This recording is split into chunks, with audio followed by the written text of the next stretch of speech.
Hi, today we're going to look at the graphs of sine functions. And the graph of sine functions, if you notice, it's an oscillating graph. It goes up and down. There is the highest point and a lowest point that it would go. So notice it bounces off every single time. And we're going to start looking at all of these properties when we're able to graph these sine functions. And when we're talking about sine functions, we are looking at different vocabulary words. The word amplitude is how high the graph is going to go and how low it is. The intervals that we're going to be looking at, we're going to actually find out the spacing between each one so that we are actually able to graph. The period, so after so often, it does repeat. So if we're looking at this one, notice that this is one full period. Notice it goes up, goes down, and here. From here to here, that's one full period. And then notice it will repeat itself again. So from here to here, it's 2 pi. So that's what the period it is. How long before it starts to repeat itself. Phase shift, which we've done that is the shifting to the right or to the left, okay, right or left. And a vertical shift is that it moves up or down. So you're going to start seeing that we're going to bring back the transformations. So here we go. So notice these functions are called sinusoidal graphs because they go up and down.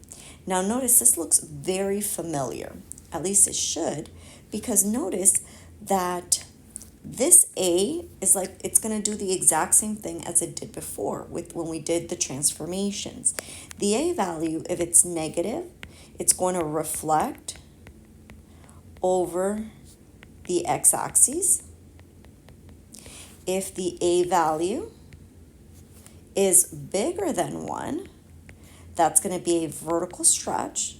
And if the A is between 0 and 1, that's a vertical compression.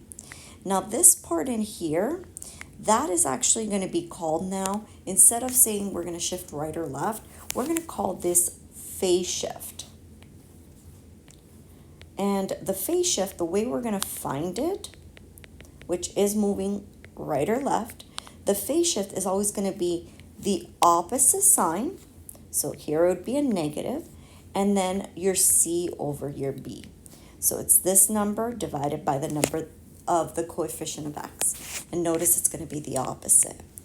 This number here, that is the one you shift up or down. That's going to be called your midline. And these are the vocabulary words that you need to know. If you're able to identify all of this, then graphing it will be super easy.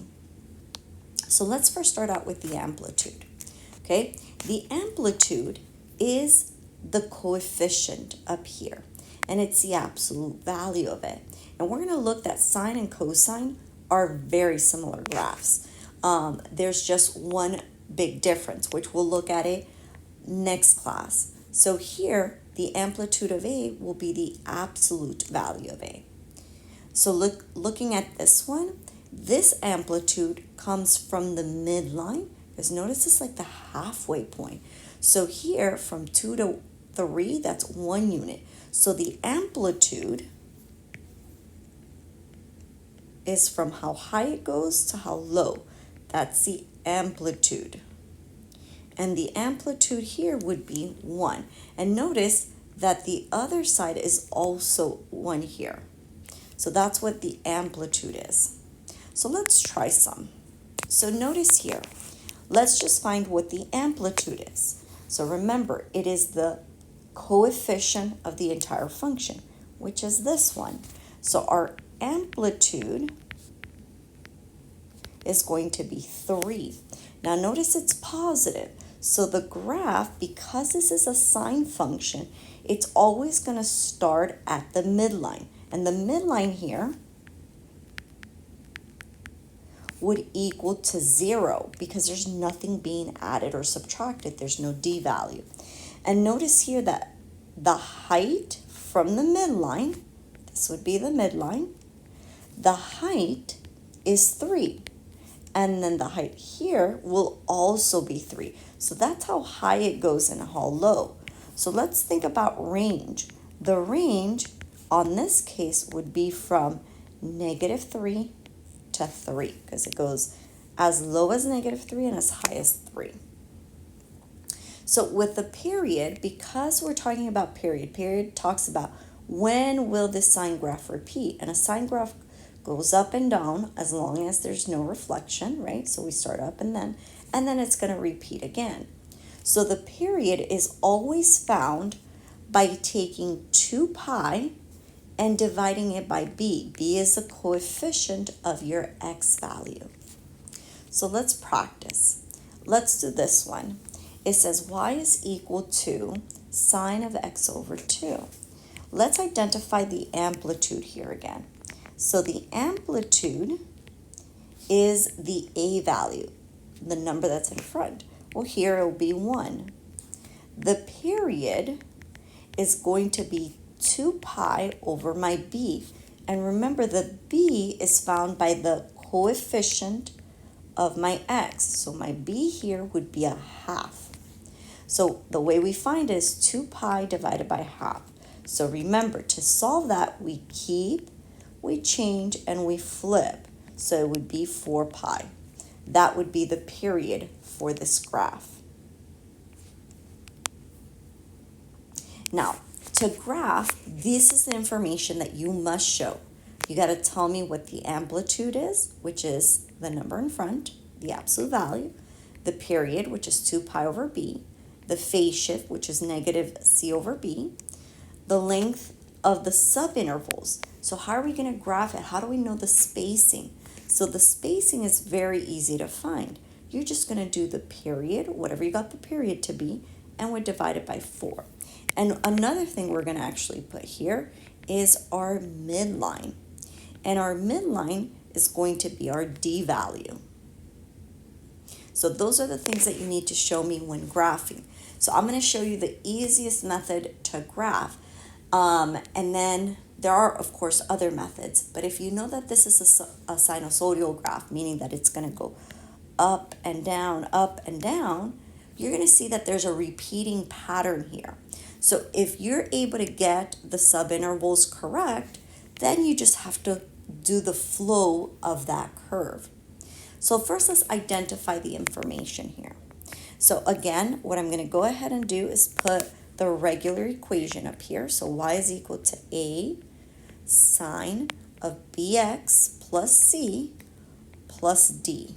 Okay, so our amplitude here would be our a value. So here it would be 2. The period is 2 pi over my b value. And here it's 1, so it's just 2 pi. My phase shift, notice, is going to be -c over b. But there is nothing there, so that would be a 0. My subinterval would be my period, which is 2 pi, and we divide it by 4. So this is pi over 2. And my midline is my d value. And notice there's nothing here. So what I'm going to do is I'm going to go ahead and just put it up here so that you remember. Amplitude is your a. Your period is always 2 pi over b. Your phase shift is the opposite sign, c over b. Subinterval is your period, whatever you get your period, and we're going to divide it by 4. And the midline is your d.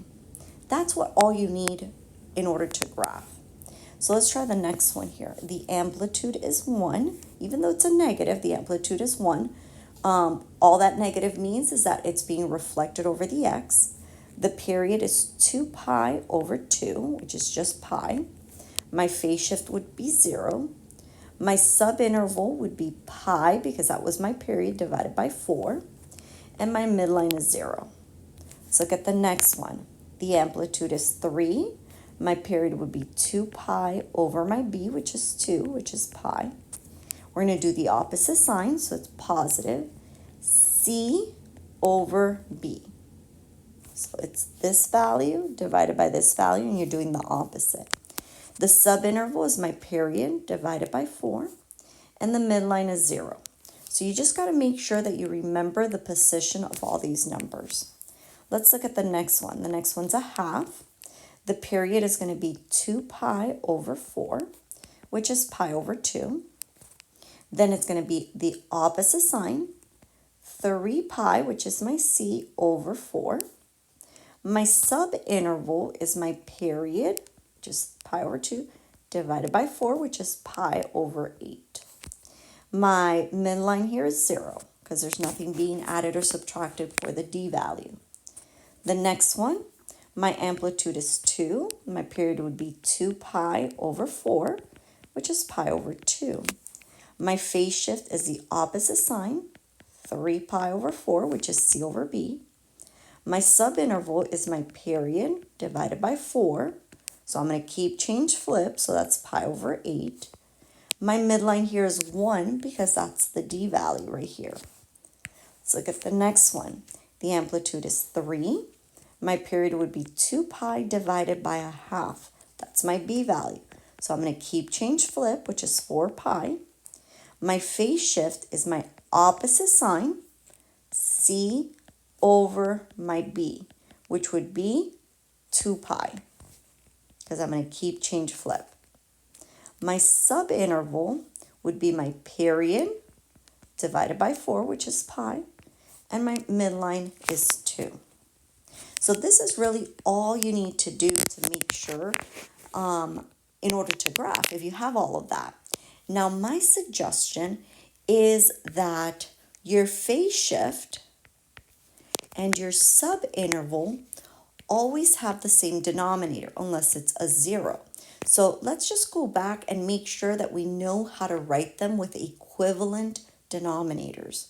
So if this is pi over 4 and this is pi over 2, I can rewrite pi over 2 as 2 pi over 4 because I want them to have the same denominator here.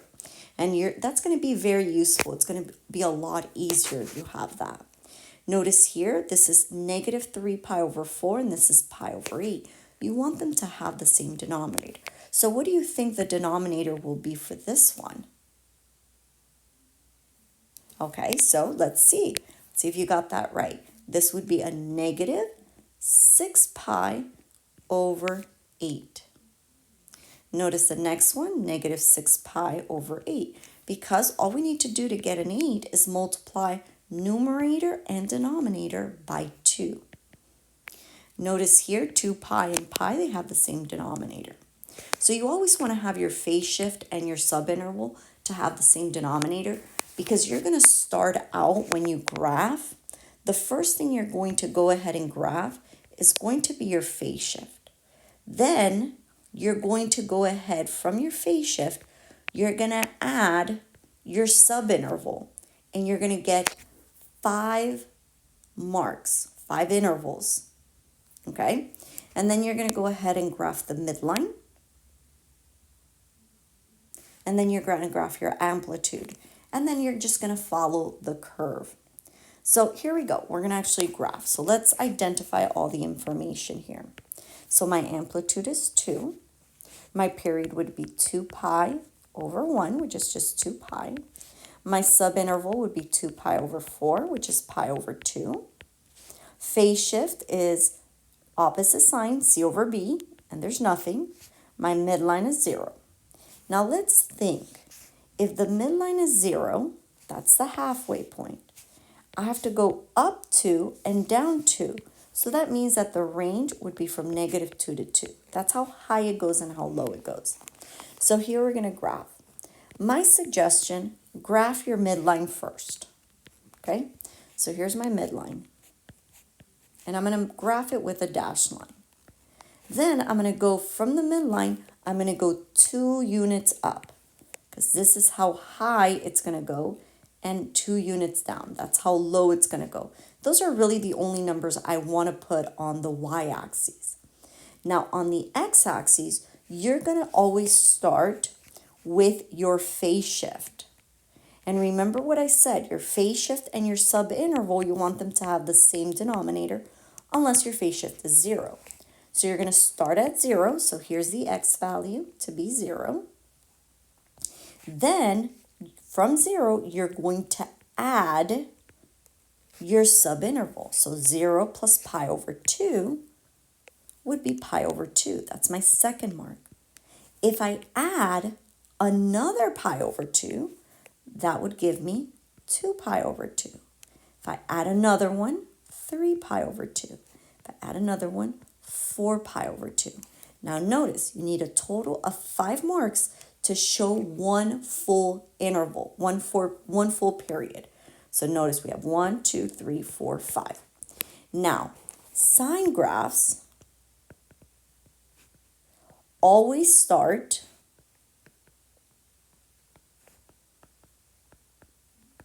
at the midline. Okay, so here's the midline. So the first mark will be at 0, 0. Now notice, this tells me that it's going to be reflected over the x-axis. So instead of going up and going back down, this is going to start going down. And remember, it's a graph that is continuous. It's oscillating. So that means that from this point, it's got to go down, bounce off, go back up through the midline, go back up, and then go back down. So notice this is one full curve. And notice I am putting arrows because it is going to go ahead and keep oscillating. You're just going to draw one full curve. Now we can verify this. If we put pi over 2 here, negative 2 times sine of pi over 2. So remember, sine of pi over 2 is 1 times negative 2 is negative 2. If I do sine of pi, well, sine of pi is 0 times negative 2 is 0. Sine of 3 pi over 2 is negative 1 times the negative 2 is 2. Sine of 2 pi is 0 times the negative 2 is going to be 0. So these are the points that I got. I can actually make a t-table of all these points if I wanted. So notice at 0, it would give me 0. At pi over 2, if I plugged it in, that would give me negative 2. At pi, it would give me 0. At 3 pi over 2, it's going to give me 2. And at 2 pi, it's going to give me 0. Now, yes, you can do the table, but if you remember, this is an oscillating graph. If you make your points correctly with your subintervals, then you just got to remember, does it go up or does it go down? And then you draw your curve. Let's try the next one here. Let's look at the amplitude here. The amplitude is 2. The period would be 2 pi over 1, so it's just 2 pi. My subinterval is 2 pi over 4, which is pi over 2. My phase shift is 0 because there is no C, and my midline is 1. Okay, so let's think about this. The midline is at 1. So if I go to 1, this is where it goes. And then from the midline, it's got to go up to and down to. So if I go up to from this midline, I am at 3. If I go down to, I am at negative 1. So that's how I get my amplitude. Notice it's 2 units from the midline, 2 units from the midline down here. So my range, the highest it's going to go is 3, and the lowest it's going to go is negative 1. So that would be my range. So remember what I said. The first, you got to make 5 intervals. So your first interval is always going to be at your phase shift. And you want your phase shift to be the same denominator as your subinterval, which here it's at 0. So I'm going to go ahead and add. So I'm going to start at 0. Then I'm going to add pi over 2. I'm going to continue to add 2 pi over 2 now. I'm going to add another pi over 2. So I get 3 pi over 2. And then 4 pi over 2. And yes, you can simplify this, but if you notice, this is going to be a lot easier to remember because all you're doing is adding on to it.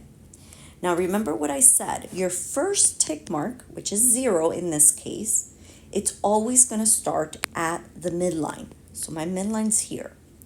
Because this graph is positive, it's going to start going up. So remember, it's an oscillating graph.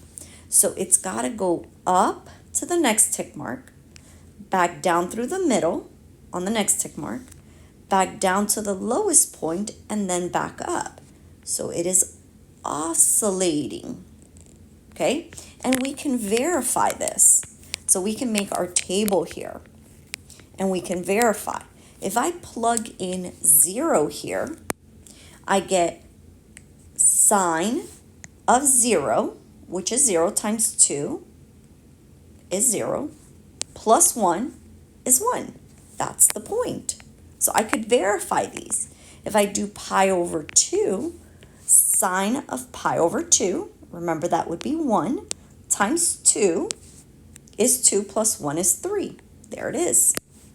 If I do the next one, sine of pi, so sine of pi is at 0, times 2 is 0, plus 1 is 1. That's how I get this point. Then I'm going to try the 3 pi over 2.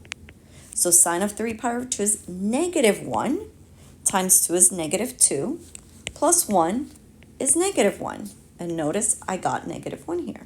And then the last one is 2 pi. So sine of 2 pi is 0, times 2 is 0, plus 1 is 1, which I get this point. Now notice I really didn't have to do this because I know that this is an oscillating graph, but I'm doing this to check my work that I did get the correct points. Let's try the next one here. So here, the amplitude is 2. My period would be 2 pi over my b, so this is 2. So if you want, sometimes it's easier just to illustrate what each of the numbers are represented there.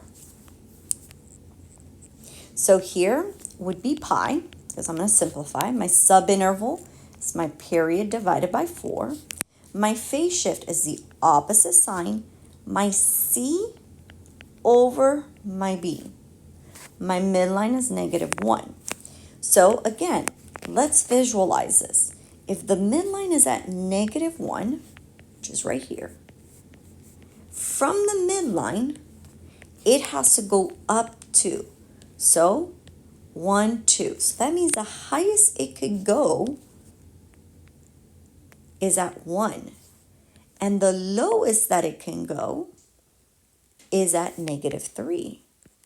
So that means that my range is from negative 3 to 1. Now we're going to make sure, remember what I said, your phase shift and your subinterval, you want them to have the same denominator.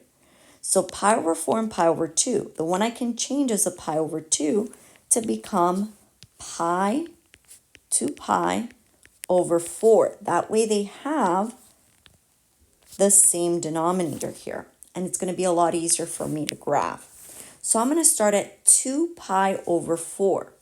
So 2 pi over 4, you're shifting. So notice I didn't put 0. I'm going to start at my phase shift, which is 2 pi over 4. And I'm going to go ahead and add my subinterval to it every single time until I make 5 marks. So I'm going to add a pi over 4, gives me 3 pi over 4.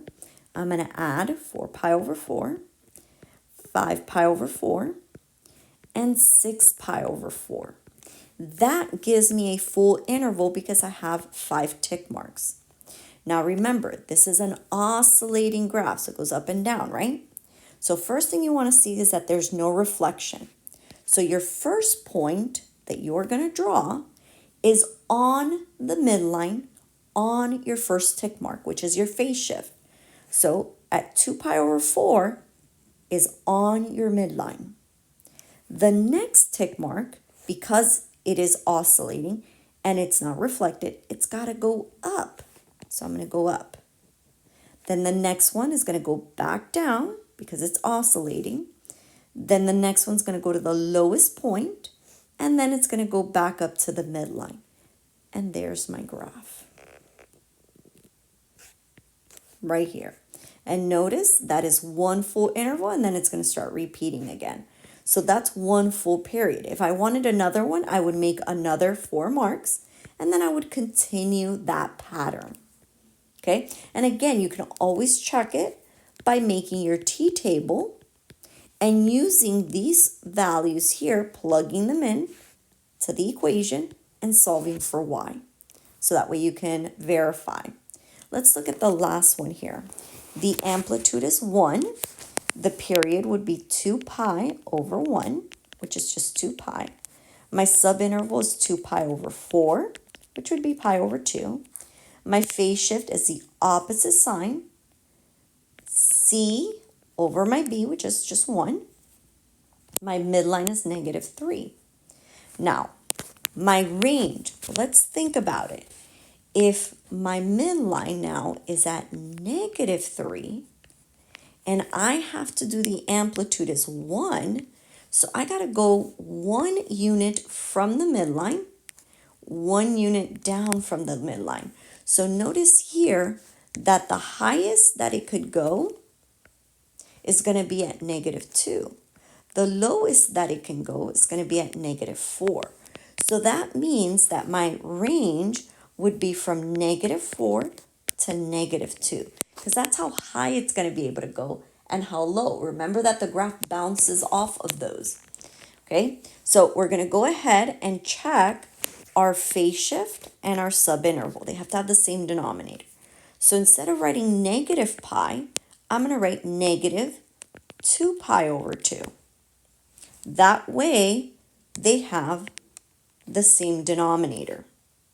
So I'm going to start at my first point, which is going to be to the left. That's where the negatives are.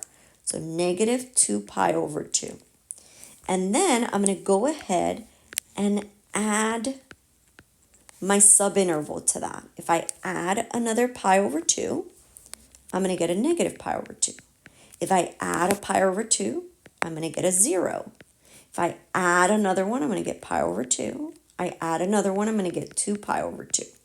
And then notice 1, 2, 3, 4, 5. That's all I need to show in order to show one full period. Because it's a sine graph, it starts on the midline on your first point, which is your phase shift. So my first point is going to be on my midline. Now, remember that this one reflects over the x. So it starts downward. So it's the next one, which is at -pi over 2, has to be at the lowest point. Then it has to go right back up, has to go up to the highest, and then right back down.